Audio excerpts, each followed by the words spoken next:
Hey everybody, hope everybody's having a good day today. Today I have another one of those numbers videos. I had some brothers and sisters in Christ of mine, a husband and wife, Bambi and Scott from Florida, sent me a message the other day on Facebook Messenger, and Bambi was telling me about a dream that she had had. First of all, she said that it was storming, and so she went to take a nap. And whenever she was about to wake up, she was in between awake and asleep, and she heard in the spirit, "Phoenix Rising." And you know, she immediately thought about born again of the Spirit or resurrected. And then she looked at the timestamp on her clock, and then there was another, I can't remember what it was, but one was 1:11 and the other was 3:33. And you know, she said, this all I have. She just said, I just wondered if that meant anything to you. And I told her, let me pray, meditate on it a little bit, and you know, I'll get back with you. And sure enough, I actually took the 1:11 and the 3:33 that she had given me, and I actually went a step further, and I took the time that she had sent me the message. It was 6:12 in the morning, and I used that, and I started bringing it with the Strong's Concordance, and it tells a story. This stuff amazes me, how just out of a group of numbers, how an entire story can be told. It amazes me. Anyway, I went a little bit farther with the 1:11 and the 3:33. I went with the 1:11, that's 3:1, so it's the number 3. So I actually did Strong's 1:11, Strong's 3:33, and I did Strong's 3. And then there was the 3:33, that's 9, 3 3s, so I did Strong's 9. And since I was there, I went ahead and did 369, because you can get 369 out of those sets of numbers. And if you remember, Tesla said, if you ever understand the magnificence of the 369, you'll hold one of the keys to the universe. So I put that in there. So anyway, what I keyed in on was that she said it was storming whenever she went to take this nap, and then whenever she was waking, she heard Phoenix Rising. And I immediately was thinking about a storm that's coming, and because of this storm, a phoenix will rise. You know, there will be, because of the storm, because of the turmoil, you know, it may appear bad on the surface, but underneath it's God doing something, God in control, to cause a great harvest. So anyway, I took the Strong's 1:11. The Greek word for that is athemitos, and it means illegal, unlawful, criminal, lawless, abominable. I may have to do this in 2 uploads, I'm not sure. But anyway, I did the Greek and the Hebrew for all sets of numbers. The next I did the Strong's 1:11 in Hebrew, and it's Hadad.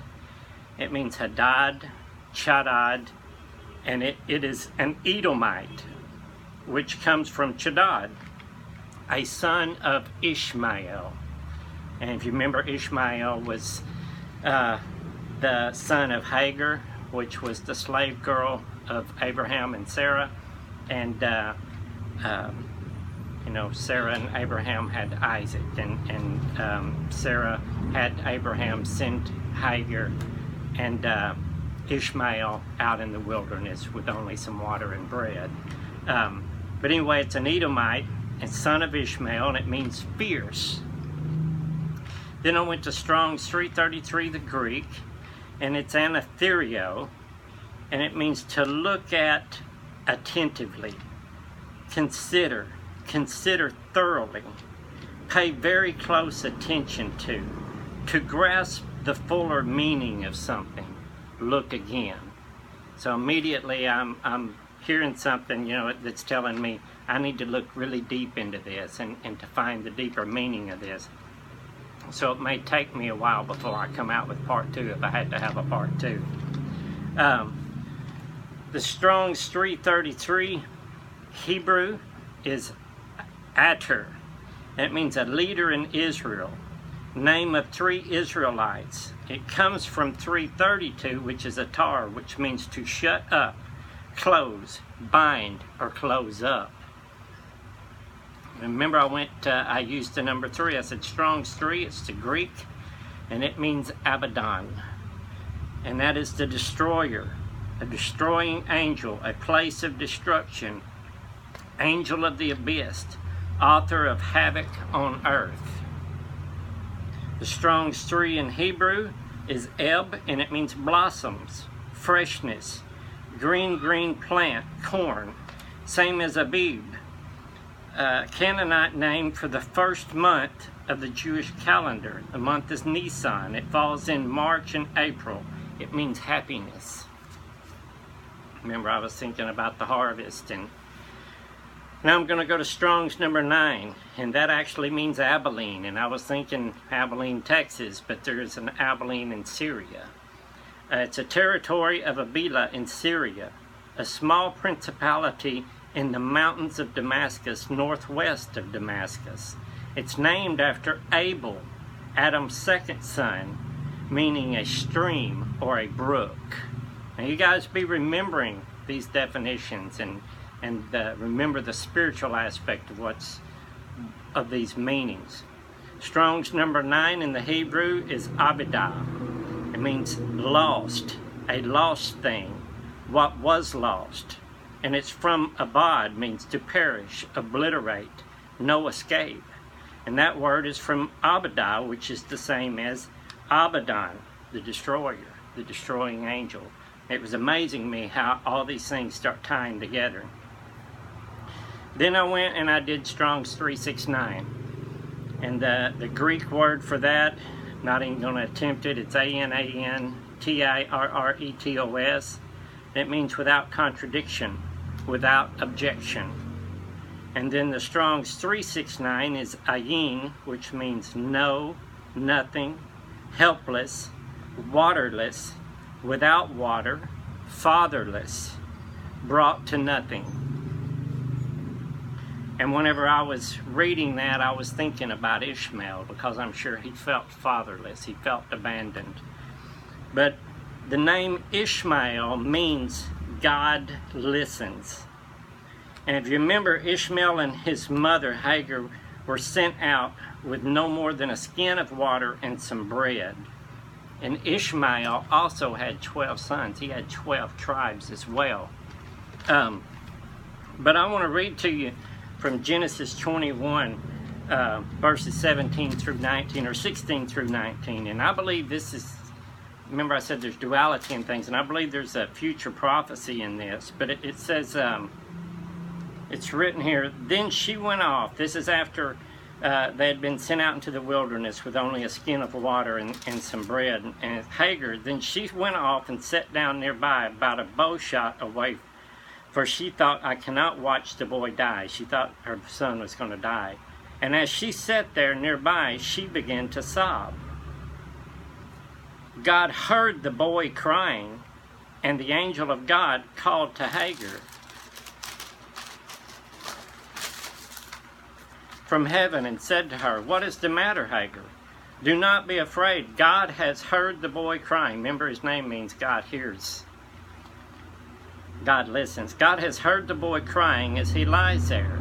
Lift the boy up and take him by the hand, for I will make him into a great nation.